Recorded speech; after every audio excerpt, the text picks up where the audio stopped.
Hello everybody, XJoe81X, and on the tubes today we're going to be doing a oil change. This is a 2019 Toyota Highlander SE. For the most part, oil changes are pretty cut and dry for a normal car. There are cars out there that take a lot more effort and other potential things that have to come off. With this car, the steps are going to be purchase the right oil, purchase the right filter, warm up your car to operating temp, 10 to 15 minutes. Put the car in a safe place.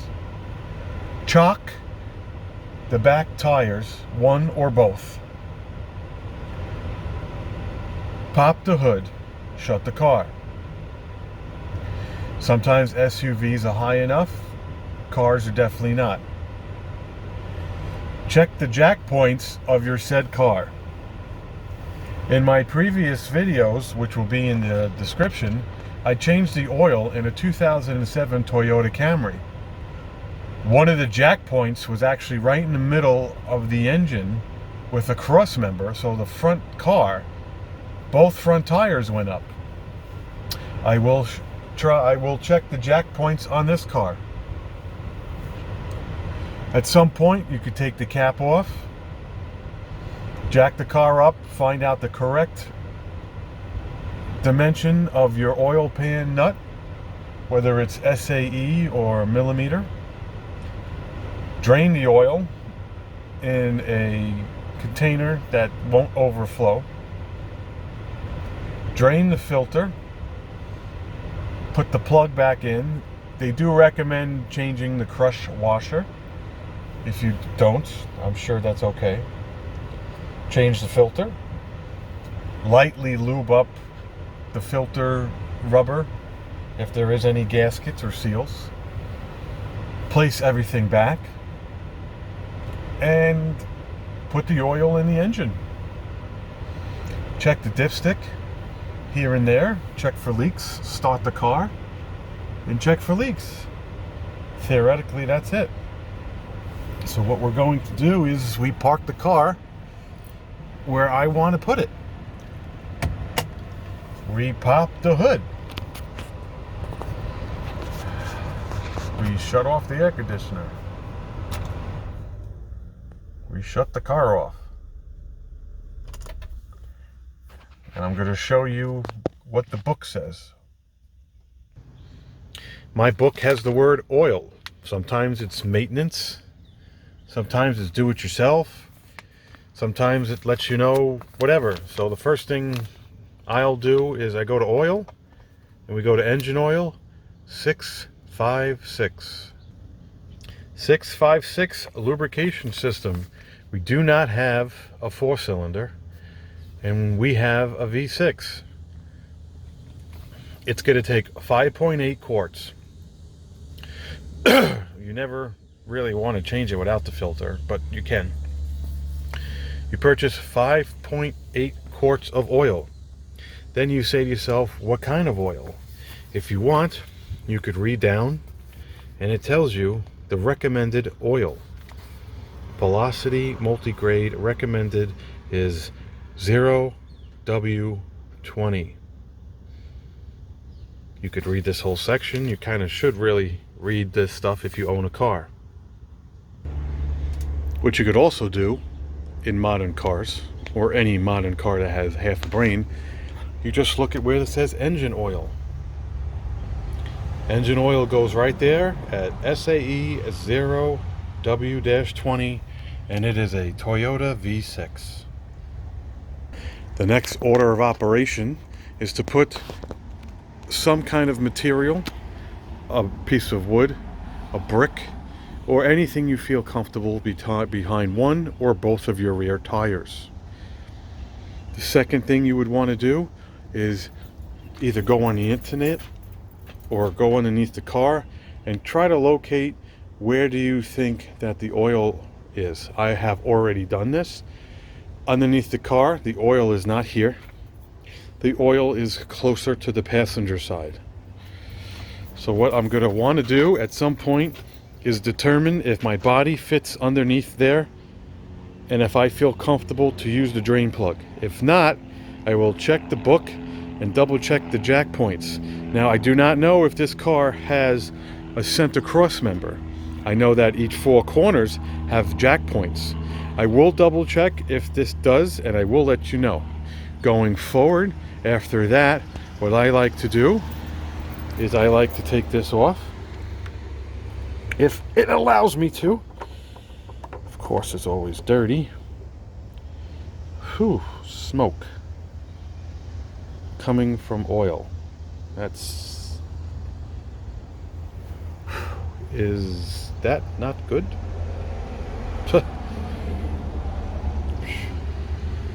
That's kind of odd. Lift the dipstick if you want to relieve some pressure. I don't think that matters, but I like to do that. Don't like that this is smoking.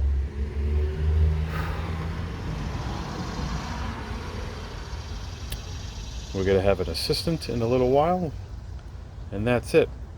So the next step, without showing it to you, is to figure out how to pick up the car and get the necessary equipment. If you like to use pads, if you like to use cardboard, you don't want to roll around on the concrete because we're not at a mechanic's lift, and the drain plug and the filter are closer to the passenger side. We're going to cut this right here and come back when we are about to get in the nitty-gritty. So I went to the back of the book, like I stated. I looked up the word jack. It said page 520, and hell, look at that. It's just like all the other Toyotas. There's a front jack point here, and there's actually a rear jack point. So that's what we're going to do. We're going to put my jack right exactly where it states and jack it up to your liking. However big, small you are, or comfortable. I do still recommend taking jack stands, which I do have, and popping them on each side, because you do not want to put your life in hands of a regular jack, because then you're dead. So we decided to find that jack point, which is right here on the Toyota. We jacked it up comfortably. Here's my jack stands, one there and one there. God forbid this fails. That should technically save it. They're not really right up to the metal, and I didn't want to lower this and put them on the stand. So right now, theoretically, the car is being held up by the jack, the jack, and the jack stands are there. Safety first. So now what we got to do is we have a drain thing. This is what I use. Definitely more than the 5.8 quarts it takes, and it gives you a little bit. Oh, it gives you a. So that gives you 5.8 in the truck and 16. I like this. Make sure this is tight. You got a little air thing here, and then when you put the cap in right there, which is not on, it allows you to put this back and it doesn't spill. So what we're going to do is take a 14mm wrench. I have that right here, and we're going to take and drain the oil. So I cracked it loose off camera. It might still be hot. The velocity is definitely going to bring it out. So if you want, you could try your best. Excuse me, I don't want to get burned, and I also don't want to get oil on myself. So I'm going to hit it at an upper.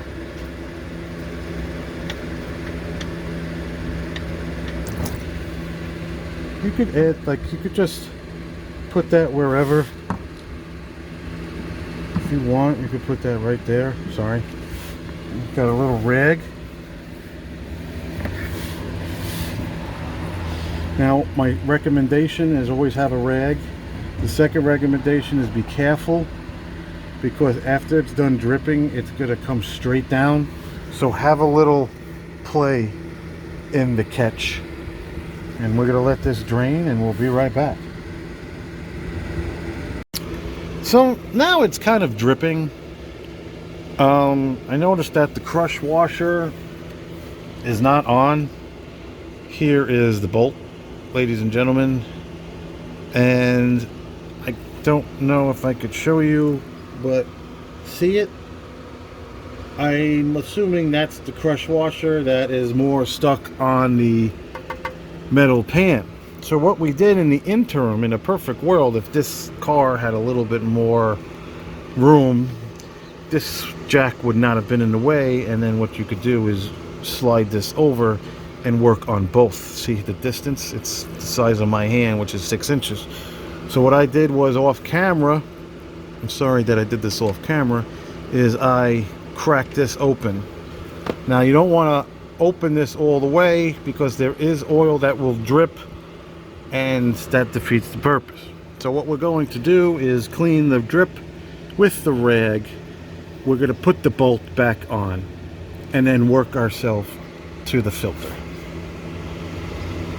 So now that I felt comfortable enough tightening that bolt right back there, it's supposed to do certain foot-pounds of torque, I decided to take this bottom piece off. That came right off. Here is the bottom of the filter. You're going to want to, while the filter is off, you're going to want to replace that seal. We will replace it in a minute. Now I'm going to take that white doohickey they give you, and that goes in here and makes a mess. So I just barely touched it. In previous videos of not mine, there was some kind of like capsule where like you slammed it in and it went down your arm, and I just noticed that this actually screws. So what this is doing, it's lifting the filter physically so the oil has a place to drip. Now I'll tighten it all the way because I'm not hurting anything. See, more oil is coming out. There we go. Now we're fully tightened, and this was the minimal mess. Again, look at previous videos.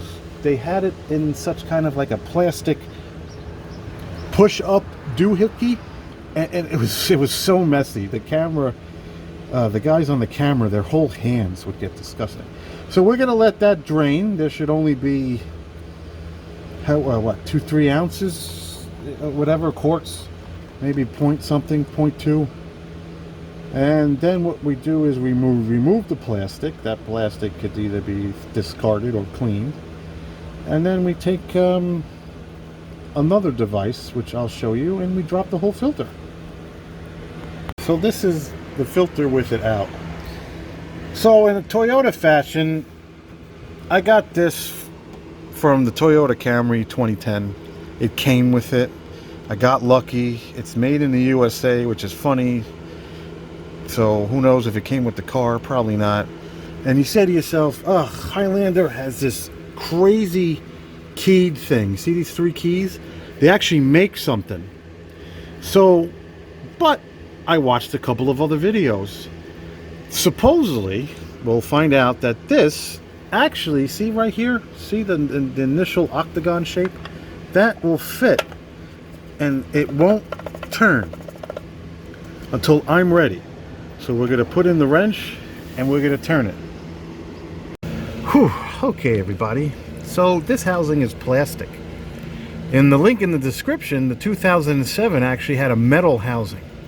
So this came with my 2010 Toyota Camry. Okay, perfect. Nice. Look at that. Let's put it up here. Oh, it's loose, but then when you tighten it, look at that, right? Well, as off camera, what do you think happens? Pew! It's not plastic on plastic. You know, I don't know how to say it, but it just kind of does this. It's split off. It might work for another application another time, but for right now, that's enough. So see these things from the factory, these plastic nipples? Well, uh-oh, spaghetti-o. What did we do? We had to go get this. I'll tell you who we is in a minute, but let's line it up. I'll bring you in. Oh my God. Can you not get any more perfect? This is not even, I couldn't even made it myself. Now let's put a breaker bar and a wrench, and let's loosen this. Well, ridiculously too much oomph. There's the filter. Here's the housing. Thank God. I mean, it doesn't look cross-threaded, but... And then this is what it looks like. 1 second, let me position my hand. And that's what it looks like. Nothing wrong in there. I'm going to put a rag and get it all out, and then we're going to button this up because we had to buy the part. So this is taking longer. Yeah, this is ridiculous. This, unless it's just wasn't lubricated. I mean, that's a lot of thread. That's a lot of oomph for a filter. Like the factory. Give me a break. Take less oil than the Camry. Okay, we're gonna put it all back and see you in a bit. Okay, we're at the point where we come out of the car. You take a break. Please make sure that you have a little flathead, which is like that, or a pick tool right around the belly. Right there. This was sitting. O-ring, you do want to replace it. I'll show you that. Here's the new one. It's red because the box is extra life. You can tell that they're both exactly the same, and the only difference is they decided to put plastic on the top and the bottom. Good for them. That will be discarded. Here is the other O-ring that goes right here. And like I showed you, this gets tightened up. So what you want to do is take some oil in your finger, and you want to lube the O-rings up and reverse the process. We're going to put the O-ring in there. We're going to tighten it by hand. Then we're going to put this filter in here. Well, we'll put the ring on first. A little bit of oil. We'll put the filter. We're going to tighten this first, and then I'm going to tighten this last. That's what I'm going to do right now. Okay, here's the end result. You should have the filter pushed down, so it does that. That's the function it does when you have that plastic nipple in there that helps it drain. We put the bottom piece in, we snugged it with the new red O-ring. Here's the new red O-ring. Here is the port that houses, ow, this monstrosity of an oil filter. So you want to put it up, kind of line it up, go the opposite way,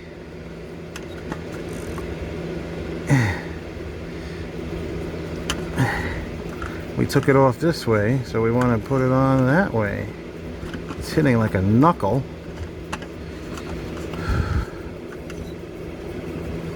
Nope, it's cross-threaded.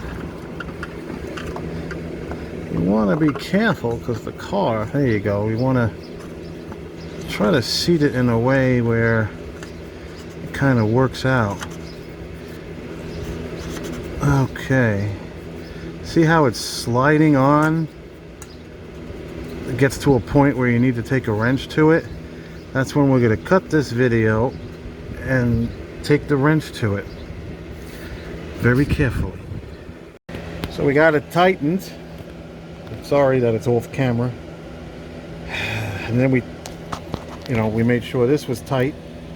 This is obviously tight. Definitely went on, and I have no idea why that person, if whoever, decided to tighten it. I bet you I could loosen it right now the same way, and it would come off halfway by my hand.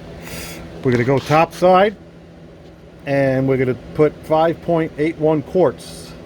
2019 Toyota Highlander SE takes 5.81 quarts of 0 W20 full synthetic. So this is checked, and I'm sorry, and the bolt is checked. There's the crush washer that stayed on the car. Looks like it's aluminum.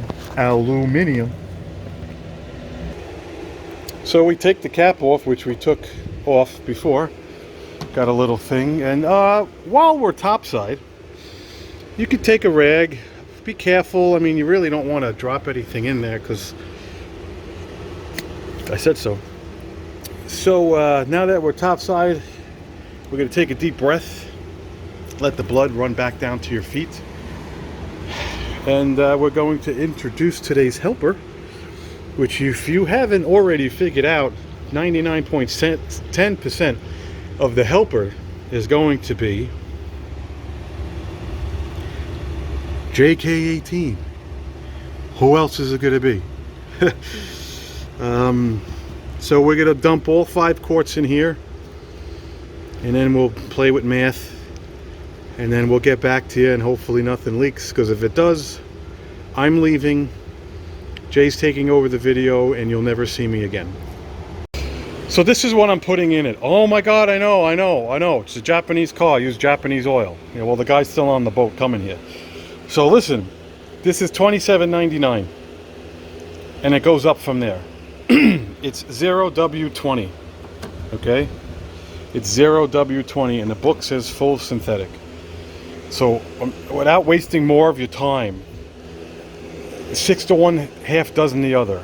STP, Pennzoil, Mobil 1 Force, whatever you know, it should run the car because I'm using the same weight and the same synthetic.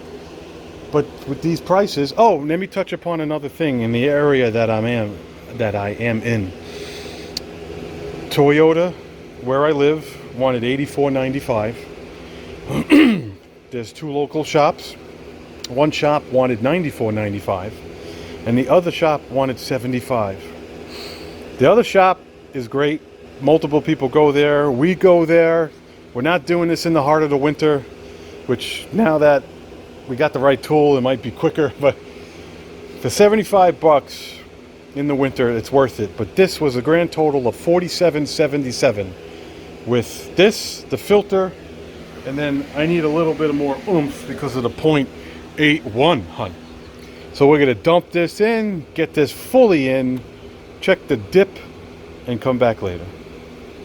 All right, we completed the 5 full quarts because it's 5.81, and we need 0.81.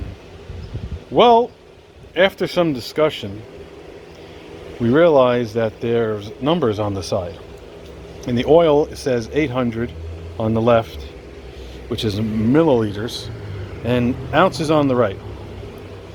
So our educated helper said that the bottle is actually 946 milliliters, and whatever that is in ounces. Do we know? 32 ounces. See, he's fucking proud. Susan. So what you want to do is take 940 and 946, and you want to divide it in half, because you do not want to put 1 full quart in an engine. So we're going to go to 500, assess the situation, and we might drop the car down at that point because we're also on an incline, and because of the driveway, and the car is also however many inches high, so it might be sitting proud in the oil pan. So we put the desired amount in. I left it here. I will show you because we went down to there. Remember, it's 946 and it's 0.81. So the 0.1, so we still have it in. We dropped everything, let me tell you that. Got all the jack stands out. The driveway naturally is sloped for drainage, so we might get a little odd reading, but very, you kind of could see it.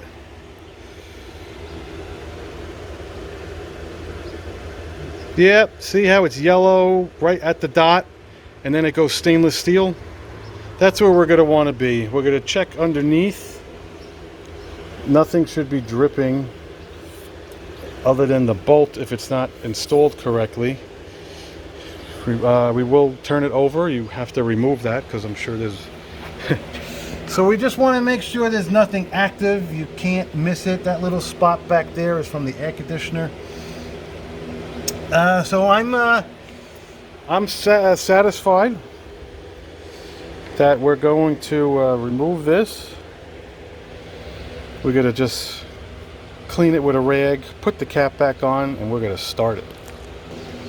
Alright, so JK18 will start the car. Hopefully there's no error because the oil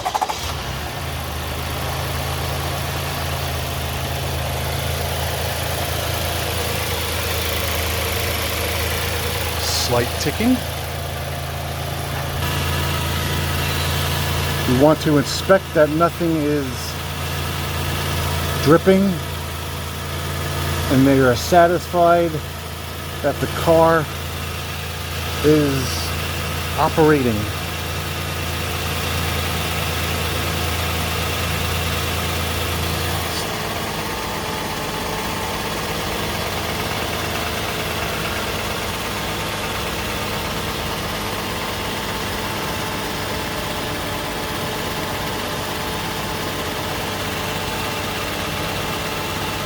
If you're satisfied, hit like, hit subscribe. Thank you for watching on how to change the oil on a 2019 Toyota Highlander SE. And disclaimer, the 2.4 liter 4-cylinder takes less oil. Please always check the book. The book will tell you jack points, hopefully. The book will tell you fluid levels, everything. Just please. Thanks for watching. Take it easy.